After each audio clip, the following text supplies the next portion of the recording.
Hi there, welcome back to the channel. This is going to be the first of a few videos just on a bit of a modification on the truck. What I've done is I've bitten the bullet and we wanted to update our truck, and we've been looking for weeks and weeks and weeks to decide what we wanted. I've done loads of research and I've eventually taken the plunge and I've bought the L322 Range Rover Vogue on an 08 plate. Nothing, I don't want nothing too new because I'm not 100% sure of the new ones. These have got a few problems, and I think with something this age, if there's anything that's majorly going to go wrong with it, it's already gone wrong. So that's my plan of thought. I've done loads of research. I know there are a few things that go wrong with them. There's loads of things to look out for. It's like any Land Rover or like any car. They've all got their own issues. So, but we wanted a newer car, so that's what we've gone for. So these videos are going to just go through a few things of what I want to do to get it up to how I want it to look. It's just a few little modifications to make it look a little bit more classy. Don't get me wrong, the Range Rover is the creme de creme of the SUVs of its time. So I'm quite happy with the way it looks, but it's just a few little tweaks I want to make just to make it look personal to me, really. So what I'll do is I'll flip the camera, I'll just show you the truck, and then I'm going to explain to you what I want to do to try and make it look a little bit more special. So we'll flip the camera and I'll show you. So this is the beast we bought. We picked it up last night, drove it home.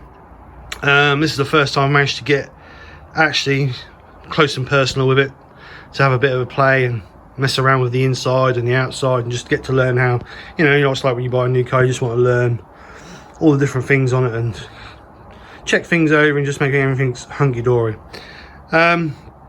So as you can see, this is the facelift model of the Range Rover. This is the Mark III, I believe, the L322, and this is the one I preferred, with the grille and the headlights and the bumper. I know there's a lot of kits out there to upgrade the front bumpers, but I'm quite happy with how that bumper looks. I quite like that bumper. The new bumper seem just too big and square and bulky for my liking, so I'm quite happy with that. So I'm not going to touch the front end at all. There's a few little touch-up bits that need doing, like there's a few stone chips on the bumper this side near the in between the parking sensor and the fog light. But it's a car that's done 100,000 miles. You expect a few little chips on it. I really like that grille and I really like those lights, really nice. The only thing I don't like about the lights is the orange bit for the indicator, but unfortunately that is part of the way that they work. I'm not going to go spend 500 quid on new lights just because of that. So I'm really happy with that. One thing I did like about the guy we got it from, I got it from a dealer. The reason being is with a dealer is a bit more support if anything goes wrong. That the engine hadn't been cleaned. Now I like it when the engine's not being cleaned, because that gives me opportunity to check and see if there's any oil leaks, major oil leaks or anything like that. And I took the cover off the top because this just pops off. I checked on the top end, couldn't see any oil marks or where there's any work been done. So I was pleased with that. Coolant's good, no oil in the coolant, no coolant in the oil, so we're good with that. Power steering, no leaking. So I gave it a good check over, made sure everything was, fairly tip top. Dealer just had it serviced, or the guy I bought it from, like I say, is a dealer, so just had a full service on it. Air filter, oil filter, pollen filter, fluids. So it's just MOT. MOT was advised that the rear brake pads were low, so he put a new set of brake pads in it as well on the rears, so I'm happy with that. But like I say, it runs like a dream. The only thing I have noticed that I've read loads of forums, and apparently they're all the same. When it first starts up, not lumpy, you can feel it, but it's not, don't get me wrong, it's not misfiring or chunking over, it's just a little bit, but soon, within 3 or 4 minutes of it warming up, it evens out and you can't feel the car running. You can't even feel the engine running inside. So it's really smooth and really nice. So I want to get the engine cleaned, or I'm going to clean the engine, not massively, but just enough so I can keep an eye on it. I know what it's like now, so I'm going to give all the covers a clean and make it look nice and tidy. I like under an engine bay nice and clean and tidy. Get all the slam panel all cleaned up, all the inside of the bonnet all cleaned up, all on the top of the wings, get them all nice and clean as well, because I do like to see it all nice and clean when it's open. I know it's a bit OCD, but that's the way I am, and that gives me an opportunity to keep an eye on it. So she needs a new set of boots on her, which I knew about because the dealer told me, but to be honest, with the price I paid for it, I'm quite happy to put a set of boots on it. So they're all got around about 5,000 miles left on them, so they're not urgent, but I'm going to get them done sooner rather than later. So the things that I want to do to it to make it look prettier is get rid of these. I've got some smoked ones to go in there, and they're the ones like the Audis, what pace from start to finish, or chaser I think they call them, or whatever. So anyway, I've got a set of those to go in there. I've got a set of these coming. The reason I want to change these, I want to change these for the supercharged ones. Two reasons I want to change them. First reason is everybody in this on this car has got the same ones, and I like to have something a little bit different just to make the car stand out a little bit. And I've gone for the supercharged one. So this bar is obsolete, and you've got 3 fins coming in there.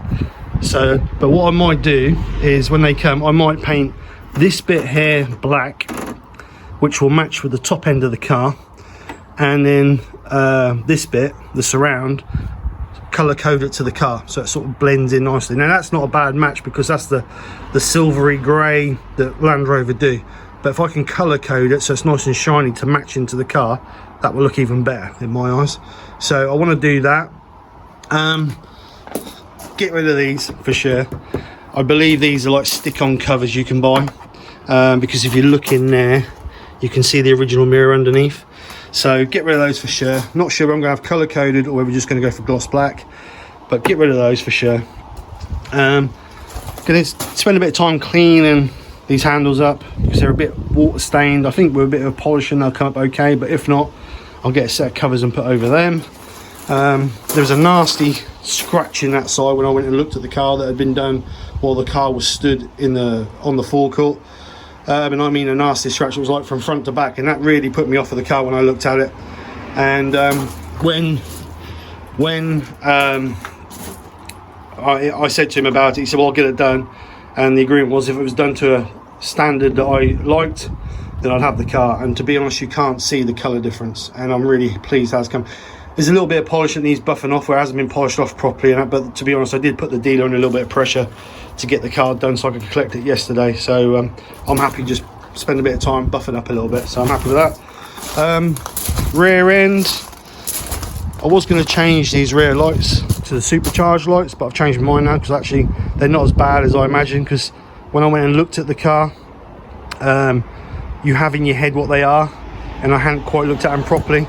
But I'm quite happy with those, and I don't want to spend £400 on a set of supercharged lights just to make them. All it is you've got a different ring around the outside, so I'm not prepared to do that. I'm not happy to do that, so they're going to stay for now. Maybe later on, don't know, we'll see what happens. Oops, excuse me. So I have just changed this to this smoked one. The reason being is the one that was in there was the red one, and it was scratched and matted and horrible, so I ordered that while I was on holiday, and I just put that in this morning. I should have recorded it really, but you know what it's like with a new car, you just want to get it on and done so you can get out and drive it. So nothing on the back end I want to do. It's quite nice on the back end. I do like the look on the back end. There are bits out there where you can buy to change these to illuminated ones, so they're like red LEDs, but I think that's a little bit OTT. I don't know, mate. I don't know, we'll see what happens. So other than that, really, there's not a lot I want to do to it. It's just keeping it standard, but I'll just show you inside, which is like just the standard Range Rover refinement. I'm going to give the seats a good, not clean because they're clean, just give them a balming to revitalise them. You know, obviously I don't know when the last time they had a balming, or they've been balmed and waxed and whatever, just to keep them supple. So I'm just going to do them anyway, just to make sure they stay nice and fresh. There's a few little scuff marks on there you can see, but a lot of that is when this is down. Whoops. when this is down, you've got that resting on there. I suppose people wedge stuff underneath there, so that's perhaps what that is. So we'll just give that a bit of a balm and clean up and make it look nice and tidy. Kids love it because it's got climate control in the back end and plenty of charging points for their iPads and phones and whatever else. Roof, it's got a few little marks on there where stuff has been stuck in the boot, I think, more than anything. In the cab areas, nothing's just in the boot. So what I'll do is I'll get a cloth and a suede brush and just gently buff that out so it all flows the same way. You won't see that then. It just really wants, I mean, there's nothing wrong with the inside. It's not dirty at all. But it just wants a little bit of a TLC touch. And then obviously in the front, just the standard refinements. One thing that did draw me to this car was the piano black trimming. The reason being is I've seen 2 or 3 that had like the walnut and the what do you call it, the walnut and the oak and that in it, and it just didn't look nice. It just made the car look old. But when I see this one with the piano, it really set it off inside. So again, just a standard Range Rover refines. This is just the Vogue, not the Vogue SE. The Vogue SE has got more controls down here for heat. What it is heated and cooled seats. This has got heated seats, but in the SE you get cooled seats, and there's a few other little extras on the to play with as well. So other than that, there ain't a lot of difference, but to be honest, I'm really happy with it. It drives like a dream, pulls like a train, and according to the onboard computer, it's going to be doing round about the same sort of mileage as what I had out of the D2, or what I'm getting out of the D2. So if I get the same mileage I'm getting out of the D2, I'll be a happy bunny. So anyway guys, just a quick video to show you what I've got, what I plan on doing. And what I'll do is I'll do some short videos on showing you how to do a few bits. Oh, just quickly before we go, the things I want to do to it maintenance wise, it needs the auto box fluid changing. Now Land Rover say the auto box is a lifetime seal box. I can't believe that oil that's done 100,000 miles is still doing good work inside a gearbox. So I'm going to change that. That's being changed. And I'll do a video changing that. It's just a case of changing the whole belly pan and doing that way. Also, I'm going to be changing the transfer box oil and the diff oils. So that's what I always do whenever I buy a new car. I always check, always change, unless there's any history of it, I always change all the oils, transfer, gearbox and diff oils. So I'm not worried about servicing because it's got full service history on it. It's just been done, so service side is perfect. But I want to get all the running gear oils changed. So keep your eyes open for the new videos coming up for that. It's going to be the basic stuff to start with, and then as I get the bits and the time, we're going to be moving on to gearbox as the first thing, and then we'll do the transfer box. I'll do them as individual videos, so not so hectic, and so keep an eye for them. So anyway guys, take care, speak to you soon, and bye for now.